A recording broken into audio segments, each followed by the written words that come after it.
Welcome. Welcome to Advanced Toastmasters Online. If you'd like to use a headset or earbuds to eliminate the feedback or the back sound that you hear on within your microphone, do that please.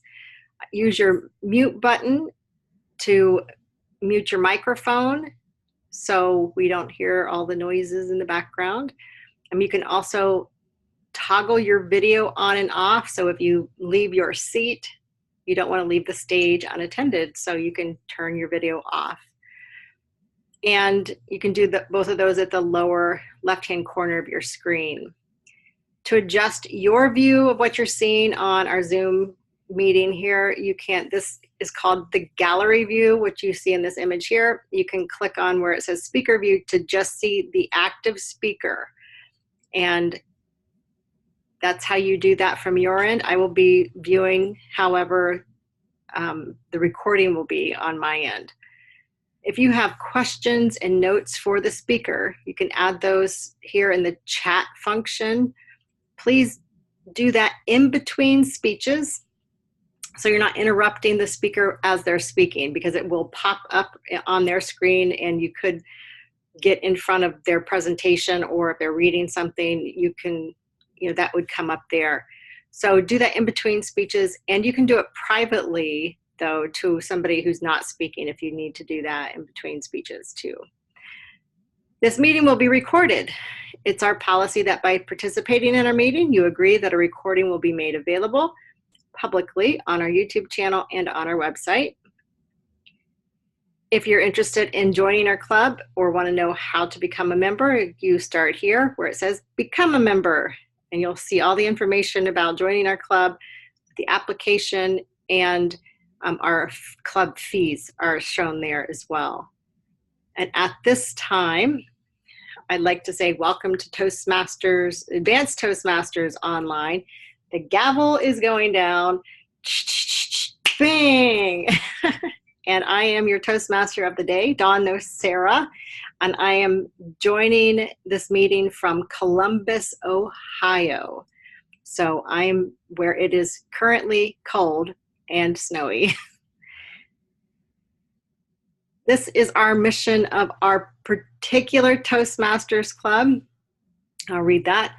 We are an advanced Toastmasters Club which supports Maverick leaders in creating greater impact by providing advanced feedback on online presentations and leadership skills, and discovering what it means to be out-of-the-box, innovative leaders.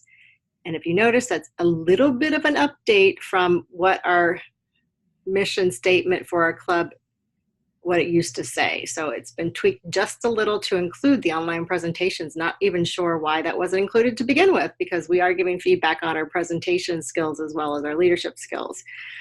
So here we are, and our theme of the day is adventure. I'm going to stop sharing.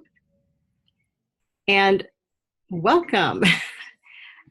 I also want to make sure that I put in the agenda for our meeting, so give me a second to do that. I'm going to put it in the chat box so everyone can see it. If you would like to see the agenda, if you don't have it with you currently, you can just click on that within the chat box. You'll see that. I just put it up there.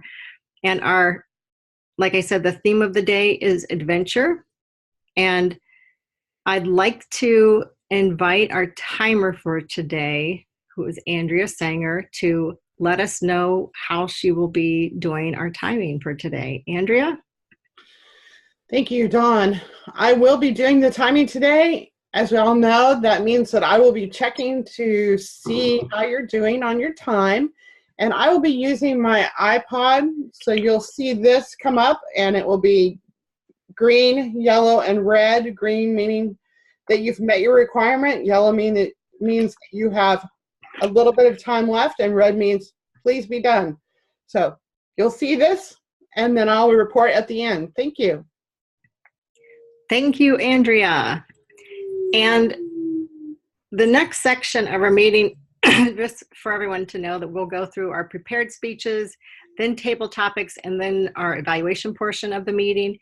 And at this time, I'd like to welcome our first and only speaker of the day, which is Rick Whiner.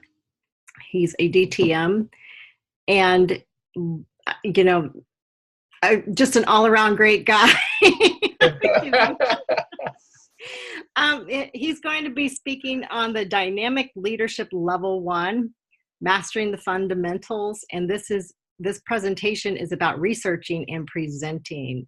So at this time, please help me welcome Rick Whiner, our speaker for today.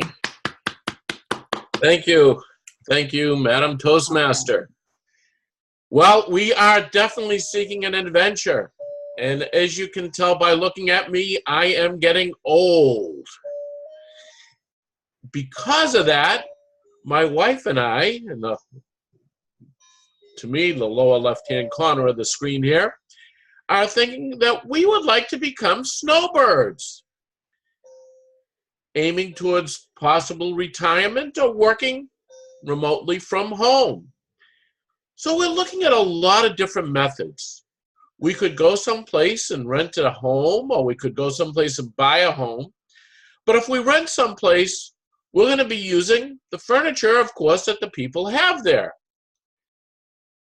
I don't know about you, but I know that my wife and I, we don't have the best of backs. You know, when you get old, sometimes your body hurts in different places. So to us, a comfortable mattress is really important. And if we go someplace and rent a home that is $3,000, $5,000, $7,000, $10,000 a month, whatever it's going to be, they're not going to want to have to replace their furniture. So what do? We've been looking into the possibility of RVs, buying a large recreational vehicle. Now, what is a recreational vehicle? According to Wikipedia, it's a recreational vehicle is a motor vehicle or trailer which includes living quarters designed for accommodations. Types of RVs include motorhomes, campers, caravans, fifth-wheel trailers, pop-up campers, and truck campers. In my youth, I had a large trailer. Back then it was large, a 20-foot trailer. And I would travel. I covered the whole East Coast from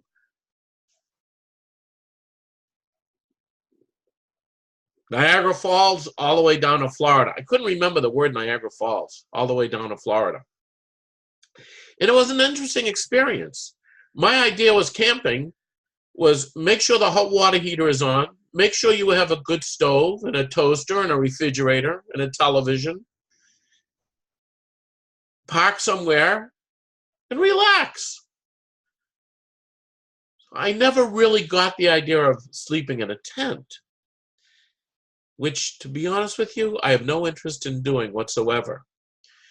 Now we're looking at how do we get a really comfortable home, a comfortable mattress, a comfortable sofa, all the comforts of home in a vehicle that we can travel with.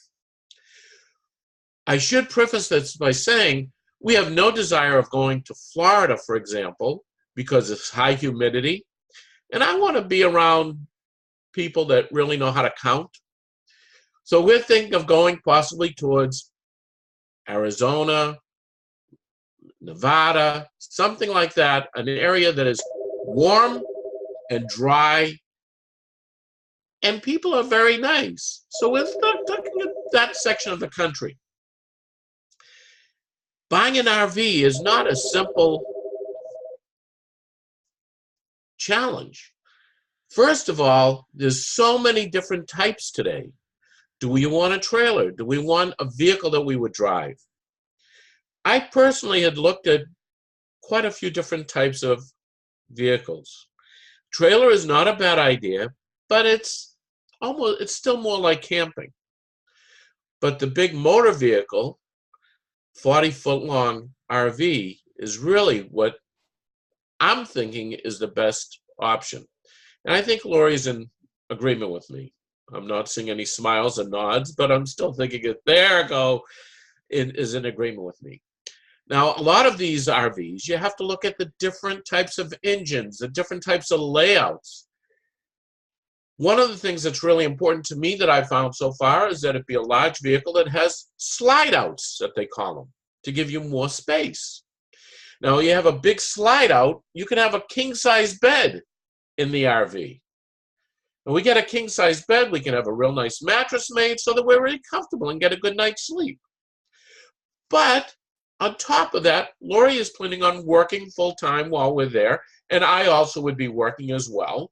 So you have to have good internet access. You have to have a internet booster, a power booster, so that you're going to have access that way. The other things, such as the sofa, and most of them have the flat screen TVs on the wall and all these things, that's cool and that's fun too. But something that's even more important, as I stated earlier, is the engine. What are we going to have? There's, of course, gasoline and there's diesel. Which is the best option? Looking at it and talking to my son, who's a mechanic, we've really decided that diesel is the best way to go. A diesel engine, a good Cummins diesel engine, you're going to get hundreds of thousands of miles on it. Whereas a gasoline engine, 75,000, 100,000 miles, it's gone. It has to be replaced. Looking at a diesel engine and a good transmission to go with it. That, of course, is a lot more expensive than a gasoline engine. So I'm looking into the possibilities of that. Another major effect of a good RV is the cost. If we wanted to go out and buy a brand new one, you're talking over $200,000 for a really good RV. Problem with that is this is a first-time experience.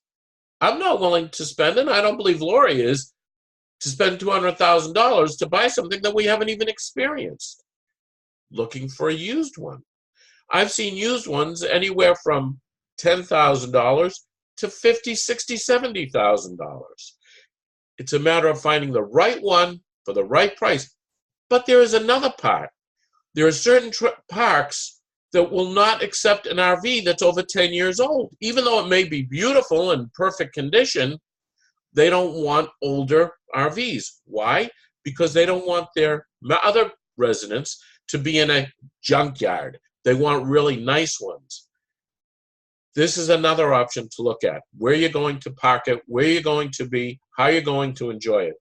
This research has been working with a good 3 or 4 weeks, checking out what's available for sale, looking, finding campgrounds, which I've already located a few of them, and then finding what we're going to do and how we're going to do it. I'm actually loving this research, having a lot of fun, sitting on the computer, going on, looking up different types of systems and layouts and locations to be at. Once we have that all settled, probably next winter, we'll be snowbirds. Madam Toastmaster. Thank you, Rick. And I love the idea of being a snowbird, as long as there's no snow in my birding. You know, I am a warm weather person for sure. And I like the places that you're choosing to travel as well. So good for you. At this time, trying to get my screen here so I can see what we're doing. Okay, so at this time, we are going to move into our table topics portion of the meeting. I'm going to move on to that. And Kelly McCormick is our table topics master today. And Kelly is a leadership expert and newest member to our Toastmasters Club. So please help me welcome Kelly McCormick for table topics. Thank you. Very happy to be a part of ATO. It makes me feel home. So first of all, Rick and Lori, you guys make me feel home just because you really are a part of my home. But ATO feels like a place where I can call home and learn and grow. So glad to be a part of it. But while we're doing that, why don't we go into the adventures of what is possible in life? And I've had a few of them. So I'd like to share them and ask for you to share where you would go if you had these sorts of adventures. Most of you know that I've spent a time period with Tony Robbins, and I was a trainer for him. There were times when we'd have something called a trainer stretch. There's an event called Life Mastery where you go to Hawaii and you work really hard and you sleep none and yada yada. But when I went through it, apparently we were wimps, because there was a time just before my cohort when Tony would fly people over to the next island, hand them a quarter, an apple, and a map, and ask them to get back. So, Don, if you were handed a quarter, an apple, and a map, and asked to come back from another island in Hawaii, what would that look like? Oh, well, I'm sure it wouldn't look like what it looks like for everybody else, because I look at things a little bit differently. So I'm wondering at the time of the quarter, the apple, the map, my first instinct would be, what do I do first? Do I eat the apple? Do I look at the map? And what do I do with this quarter? And my guess is this was at a time where payphones were available. So I would make that quick assessment thinking I have plenty of time. And do we have time to get back to the island? Is there a time frame on this? Maybe. It's a new island.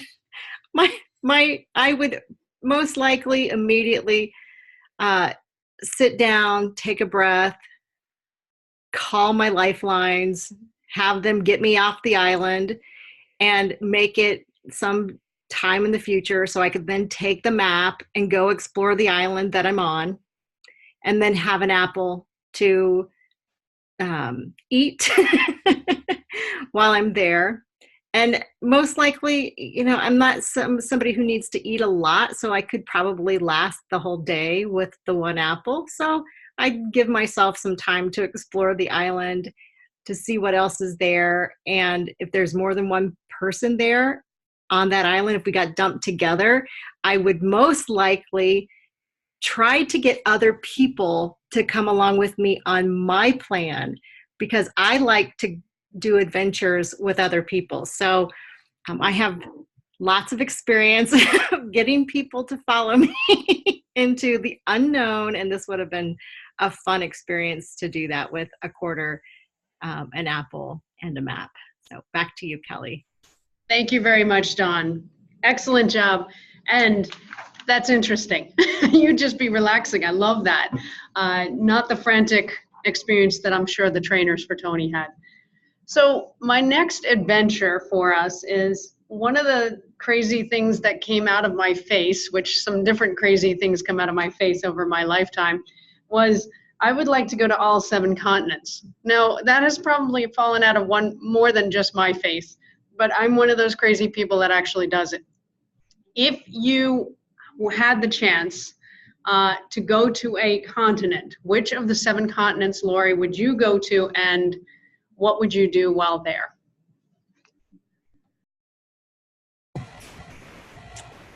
Madam Topics Master. Well, one of my dreams since 10th grade has been to go to Australia and New Zealand. And then when I met Tony Robbins, I added in Fiji, because I know he's done some trainings or something there in Fiji. It's all in the same area. So it was a dream of mine since I was a child, mostly because at the time I hated history. I was a math major, and I did all this research to find out that the only country in the world that didn't require taking history in high school was Australia. So I had told my parents I'm moving to Australia for 11th grade. Of course, I didn't. But because I researched Australia, it's always been fascinating to me. And I have a friend, a friend from Framingham, who is now retired and traveling in Australia with her husband right now. And I love seeing all the posts on Facebook, living vicariously. Today she posted these pictures of not just seeing a koala bear, but the koala bear has his arms wrapped around them, hugging her and her husband, like holding a koala bear like a baby. So cool. But now I want to go even more. The only part about going to Australia that I totally, totally dread is I believe it's about 24 hours of flying time. And I don't think that I could cope with sitting on a plane for 24 hours. I'll have to put it on my bucket list and get there and probably make 2 stops along the way. I don't even think 1 stop would cut it for me. 2 stops that take a few days to recover, because at my age now, I just cannot sit for 24 hours on an airplane. I wouldn't be able to walk. But I would love to visit that continent in my lifetime. And it might be one of the few continents that I haven't visited. Back to you, Madam Topics Master.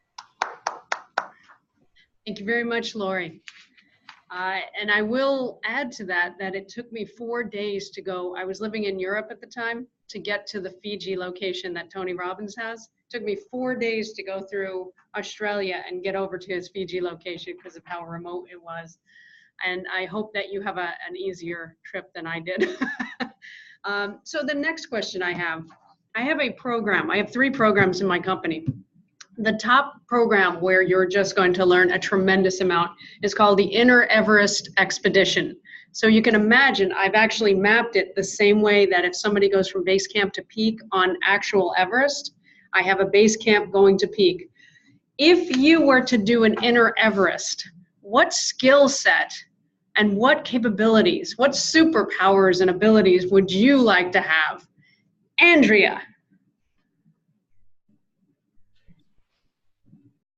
Well, I have done enough hiking and climbing and those kinds of things to know that that is something I never want to do ever again.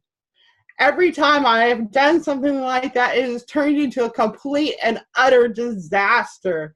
I have had snowstorms. I have had all kinds of other things. So if I had to have a superpower, it would be to get me off the mountain as quickly as possible. So flying, anything like that, that would allow me that when the disaster started to happen, that I could just leave, disappear from the situation altogether. I have had probably some of my most embarrassing moments hiking and climbing. You name it. I've fallen in the mud in front of groups of people. I've done it all. I've fallen off logs down the side of the hill. I've fallen in the water. I've, everything. I've slept in a tent that flooded because the people I was with decided to put the tent so that it was facing, the front of it was facing uphill, and we had flash floods. I do not ever want to do anything that has to do with hiking or climbing ever again. So that would be the thing that I would say to you is, whatever it is that I can do, superpower that it is that I can do to get out of it, that's what I would do. Back to you. Wonderful. Thank you, Andrea. So, Miss Trish, if you could make an adventure out of achieving one fun and cool goal, what would you do? What goal would you achieve? Where would you go? And what would you make happen? Thank you. If I could go someplace and make a goal out of it, is that what you're asking me basically? If you could make an adventure out of achieving one fun, cool goal, yeah. So making an adventure, what adventure would you create? Okay.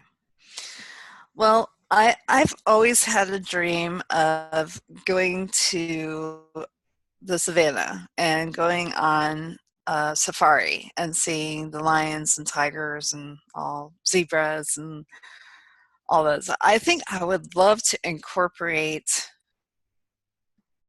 learning some photography, because I am not such a great photo taker, but incorporate that into my safari, because that would be an excellent place to experience my new photography skills.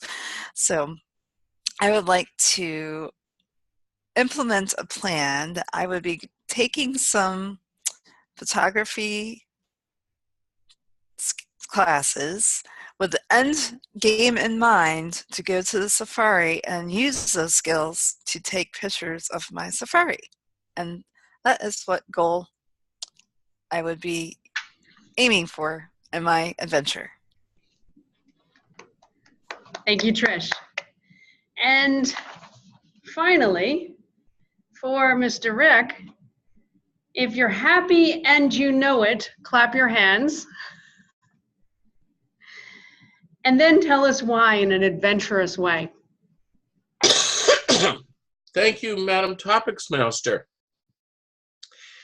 Well, life is full of adventures. Everything we do is an adventure. I love seeking new things, meeting new people.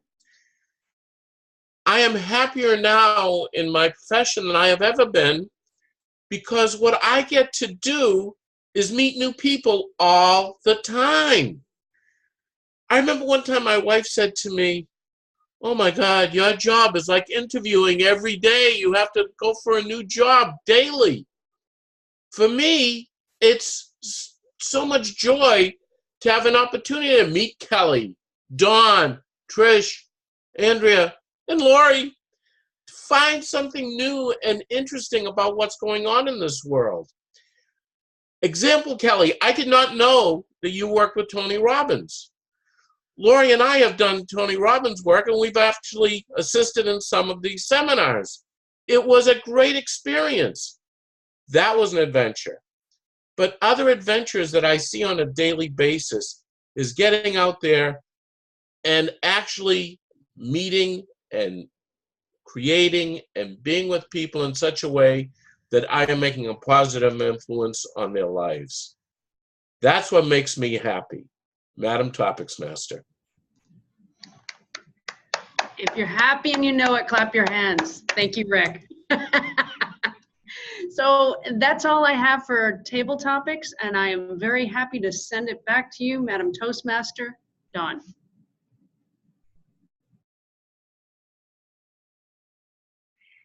Thank you, Kelly.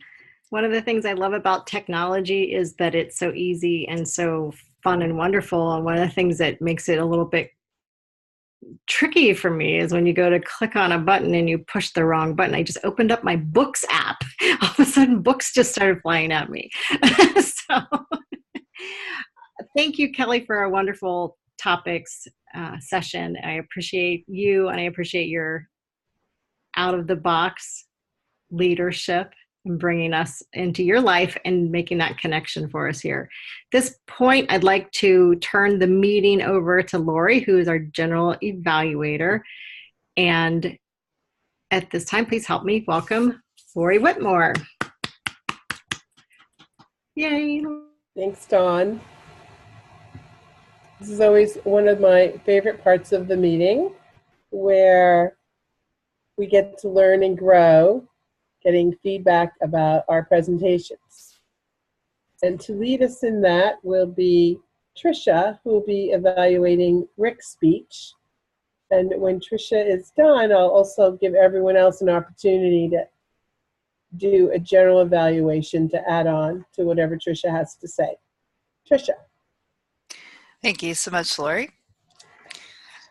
We all know that Rick is a very expressive person. I feel that he did a very good job as well today with voice variation as well as facial expressions.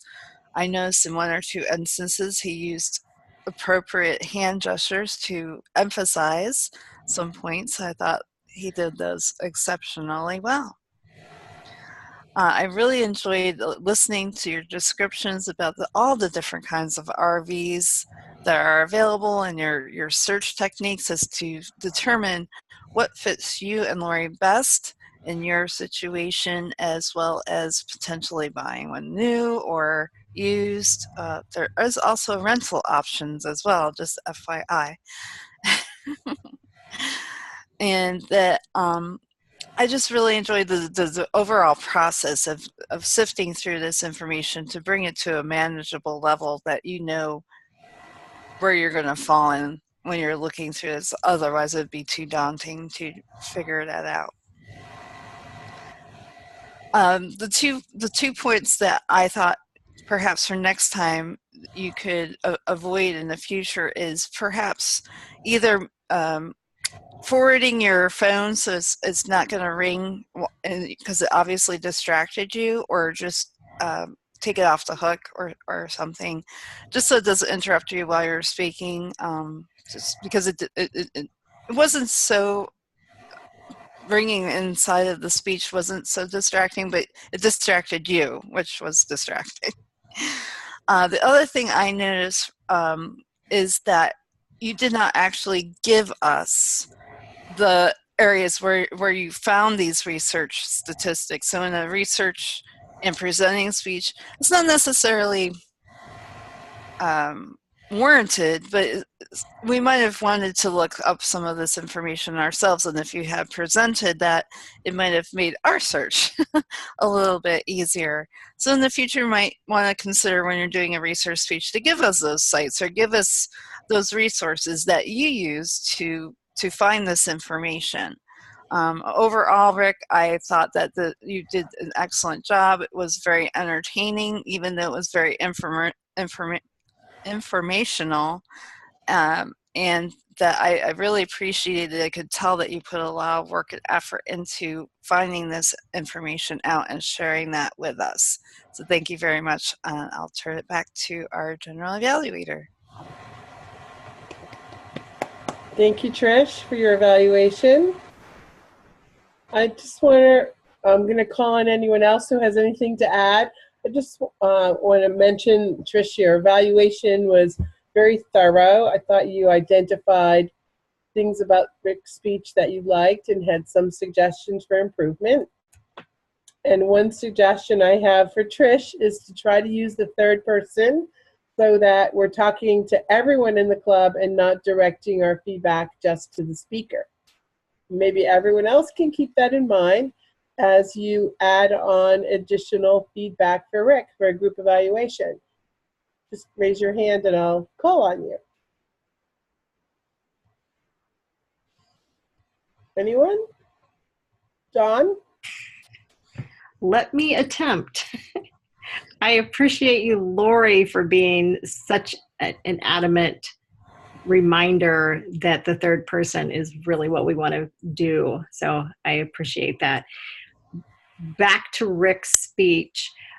I always enjoy Rick's enthusiasm for whatever he's presenting, and I think it comes across in just the way he speaks. And there was a couple of places where I felt just your tone of voice and your vocal variety, or his vocal variety, was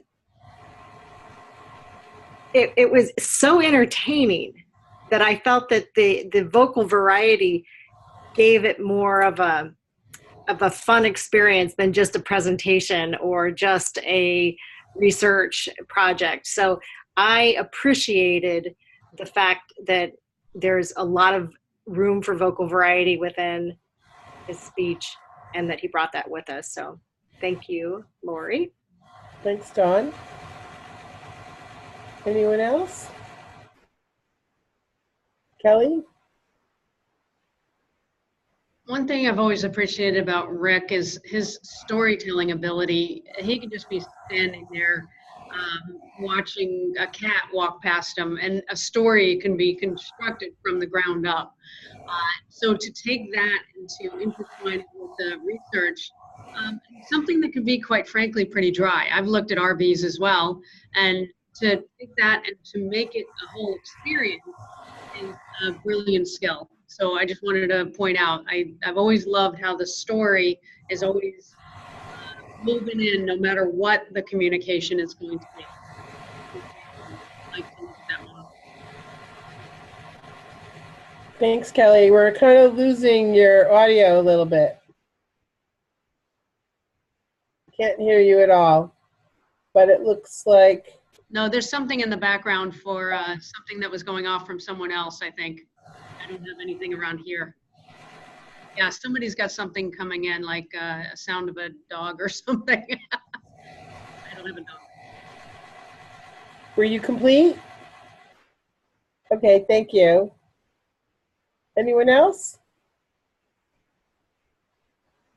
I have one small suggestion for Rick, and it's possible that I do the same. I'm not sure exactly where I need to look on my screen. If I'm looking at my camera, does that right now make it look like I'm looking at you? I tend to look at your faces, so then I'm probably looking down. So one suggestion I have for Rick is to also pay attention to where his eyes are going, because it looked like he wasn't looking at us when he was speaking. So that's something that we can all practice for video conferencing. All right. Moving on, if no one else has any feedback on Rick's speech for reports. We don't have a grammarian awe counter today, but we do have a timer. So can we get a timer's report? Andrea? Yes, you can get a timer's report. And because I'm in my new office, I am distracted by all kinds of things. So my timing was ish. So whatever I give you, it's an ish. It's around that time. So Rick, your speech was around 7 minutes and 30 seconds. Dawn, yours was 1 minute and 30 seconds. Lori, about 2 minutes. Mine was about 1 minute and 30 seconds. Trish, you were about a minute. And Rick, when you did your table topics, you're about 1 minute and 20 seconds. The evaluation, so Trish, your evaluation was about 2 minutes and 40 seconds. And our round robin was close to 4 minutes. Back to you. Thank you, Andrea. I'll just make a few comments about the meeting as a whole. I haven't been here in a while. It feels good to be back. Even though I'm sick today, I'm glad that I showed up, and I look forward to more regular participation in the future. It's wonderful to see everyone, and looks like even when we do have a small number of participants, we still have great meetings, and we're building community with one another. So overall, I thought we had another wonderful ATO meeting. Is there anything that anyone else wanted to add before I turn it back to our Toastmaster? All right, back to you, Dawn. I would love to know, Lori, if you had any feedback for Kelly, any additional feedback for her on her topics? Oh, sure. Thank you. I thought Kelly's topics were wonderful today, very challenging, and you could tell that she put a lot of thought into them, and it gave an opportunity for many of us to stretch in terms of our answer. I know for myself, I was already preparing a speech about what I would do with a quarter, an apple, and a map, but I didn't have to deliver it. But I liked how Kelly first put the question out there, then called on the person so that we would all prepare the speech in our minds, as well as having really challenging topics for us. So that was a great job. Thank you, Lori, and I'm glad that I asked that because you always offer a fresh perspective on things. So thank you again. And we are at 12 minutes and 34, 12:34. We've been on here for 34 plus minutes, 39 minutes, and we've had a great meeting. Before I close the meeting, I'm going to ask us all to kind of open up and just share if there's anything before I will ask Aaron to come on and talk about our meeting next week, but any other thoughts on bringing more people into our meeting? What are your challenges on that? I mean, I'm very curious, and I'd like to keep this recorded because I think it may be very important for us to go back and look at this. One of Any the thoughts? I have one. One of the challenges I'm having is where do we cut off for pathways to make them be an advanced speaker? Because I'm not in pathways yet, I have no idea how the whole thing works. So I want to know what the equivalent would be to the competent communicator in Pathways? Go ahead. So for instance, for a speech contest, you have to have a level 1 and a level 2. So I think that would probably be fairly similar to an advanced club. It's not quite a CC because it's a few less speeches, but fairly close. And Lori, you're a Pathways guide, is that correct? Pathways ambassador. Oh, ambassador. Do you have any additional thoughts on that? Yeah, I'm not sure what, I might have missed part of what Andrea was asking because I was coughing. So Andrea, you're asking for an equivalent for what purpose? This is an advanced club, and we want to have advanced speakers in here. Oh, okay. We've determined that CC and above would be our advanced. Okay, I understand.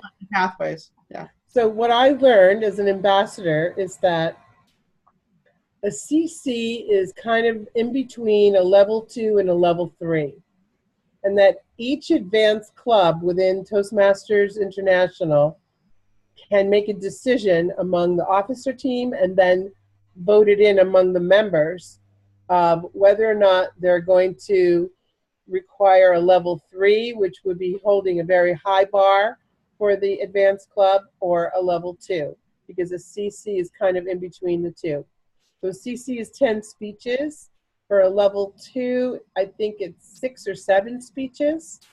For a level 3, it might be 11 speeches. So that's why a lot of advanced clubs are going with level 2 to not make the requirement too high. But it's each advanced club gets to make that decision. Okay, thank you. And if you guys can look on the chat, Erin has sent some specifics on what those are. I guess above level 2, it's 8 speeches. So if you have level 2, then you're at 8 speeches. So that was that. And maybe we can take a second to discuss what we want as a group. Because I do want to invite more people, and there are more people starting out now who are at Pathways or who have started on their CCs and then they restarted through Pathways. So what are your thoughts on that? Because I can put that on our membership requirements. Kelly, do you have any thoughts? I've seen it in both ways. Like most common, I would say, would be competent communicator level, and just call it 2 levels for the equivalent. I like what Erin put there because I'm on 2 paths on Pathways, and I just started mine. Sorry, a bird is flying into my window. Yeah. So you could have a level 1 and a level 1, or a level 1 and a level 2 if you're only on one path. My feeling is competent communicator definitely, like, they're ready. And I've also looked at, when I was thinking about sponsoring an online club as my first ETM requirement, I was looking at half competent, because some of them have a 5 speech requirement. So I think the question for me would be, do we want them to have 5 so that they at least are showing up, or do we want them to have 10-ish, and the equivalent of that being just a little lower on the Pathway side? So Kelly, are you saying level 2? So I'm saying level 2 for sure. And does it have to be that high? Because, you know, if somebody finishes level 1, or they finish their first 5 speeches, they actually are committed. Like, I think at that point they're over being frightened. They put some things in place. So I'm not opposed. I'm not saying I think it should be half competent or both competent communicator, but I think somewhere between those 2, and I'd be comfortable with either one. I have something I'd like to add. Every club has the right, and it's actually the proper procedure, and I don't know too many clubs that do it, to vote in members. And if we turned around and said, with a level 1, you're allowed to audition for the club, then we could turn around, and there are some people For example, Kelly has been a natural. When she first started with Toastmasters, before she had her CC, we knew that she was going to have qualities to be an excellent speaker. So if we turn around and said a level 1 with a vote of the membership, then we could turn around and decide, yes, this person is a competent Toastmaster, and we could vote them in and have them. If there's somebody that's fumbling on their words like I just did, then we can decide maybe you should come back after you've reached a level 2. Mm-hmm. That gives, excuse me? I'm sorry. Go ahead. That gives us the ability to monitor who we're having as members of the club, but not making it difficult for people to attain the level for the membership.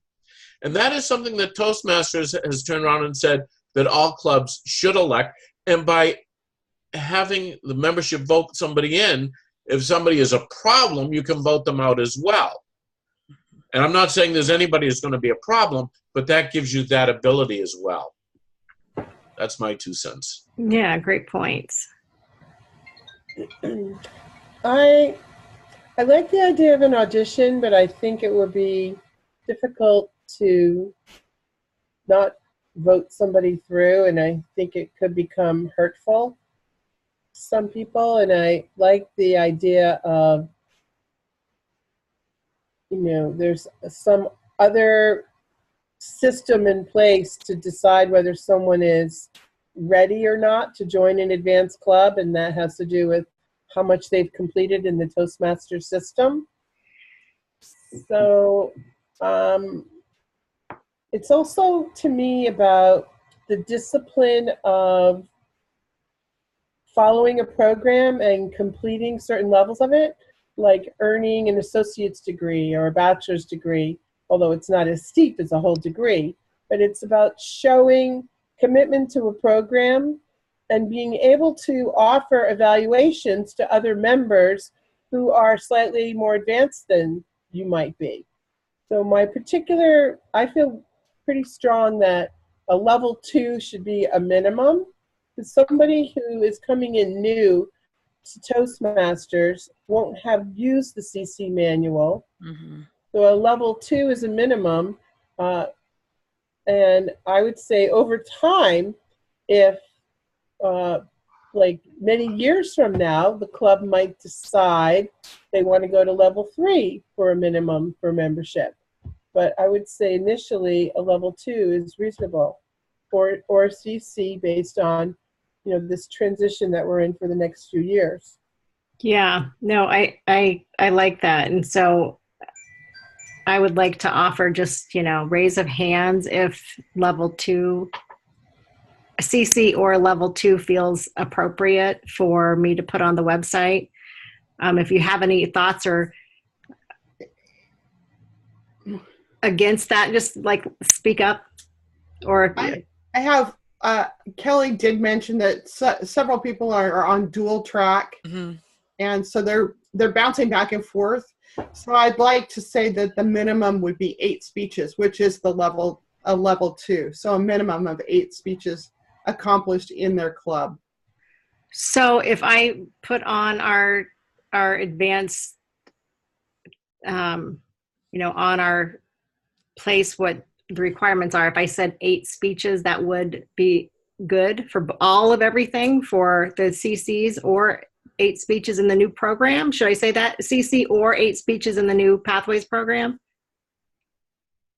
So how many people do you think who are brand new Toastmasters would actually be following 2 paths their first time through Pathways?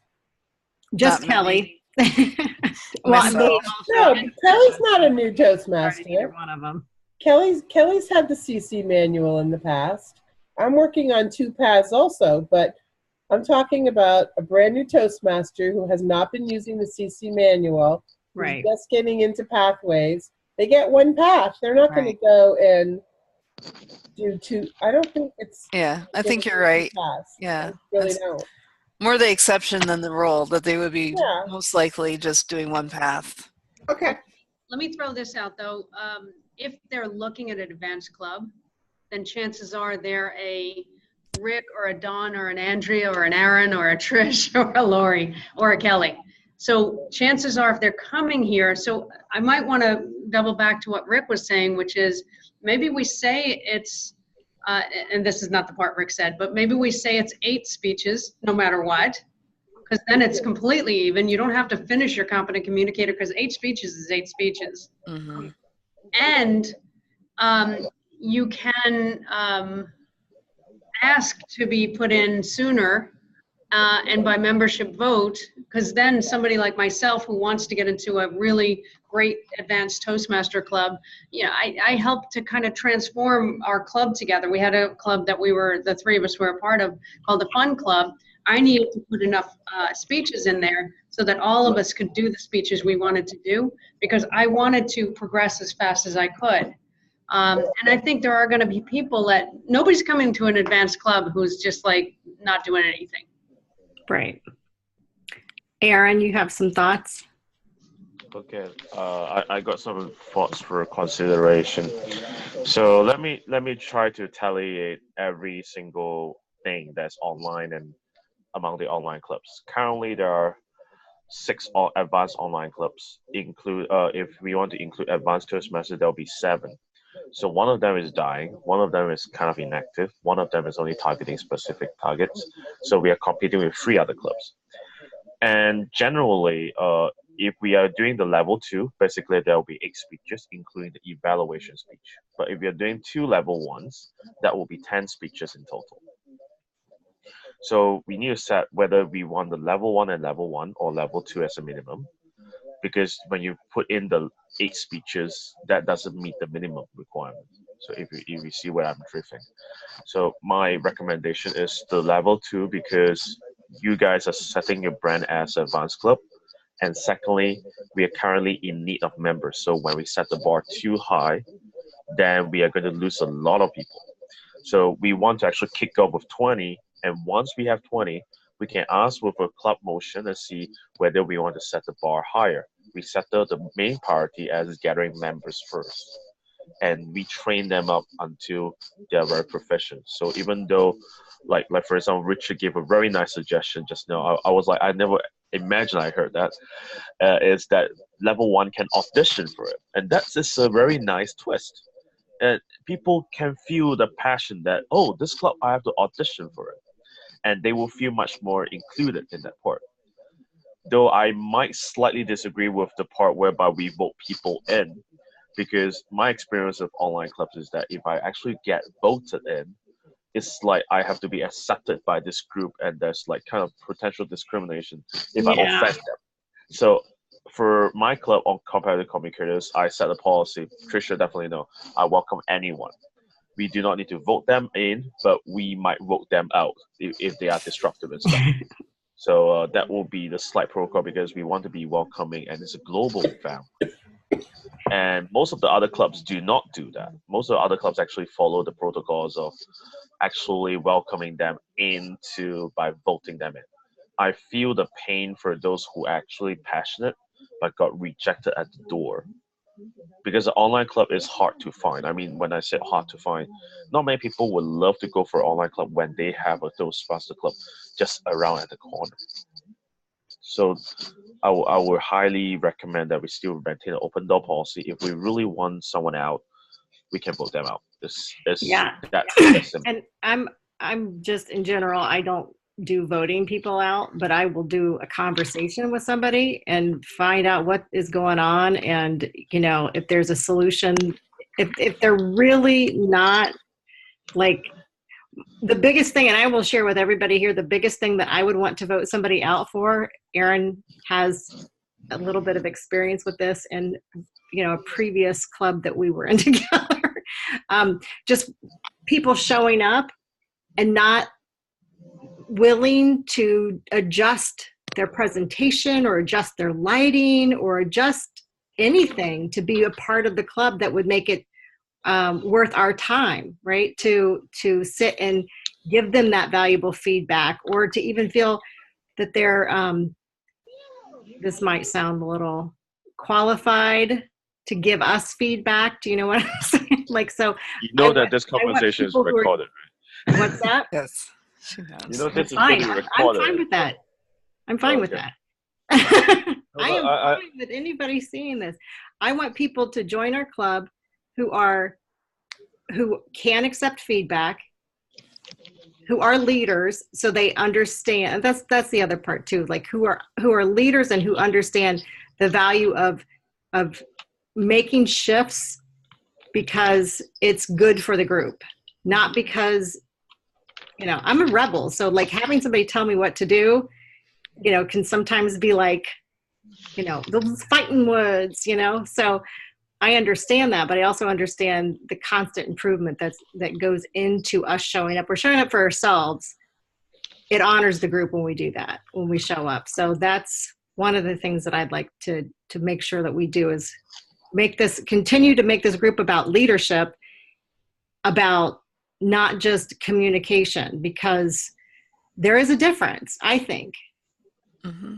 So one So of the with that- suggestions I heard Aaron make was that instead of 8 speeches, to have still a level of completions involved, to require either a CC, a level 2, or 2 level 1s. Yeah, that can be very clear. And I think that's a good way of putting it, 2 level 1s rather than just 8 speeches. Got it. So And that's I just circled it. That's exactly how I will post that on our website. I will stop recording now.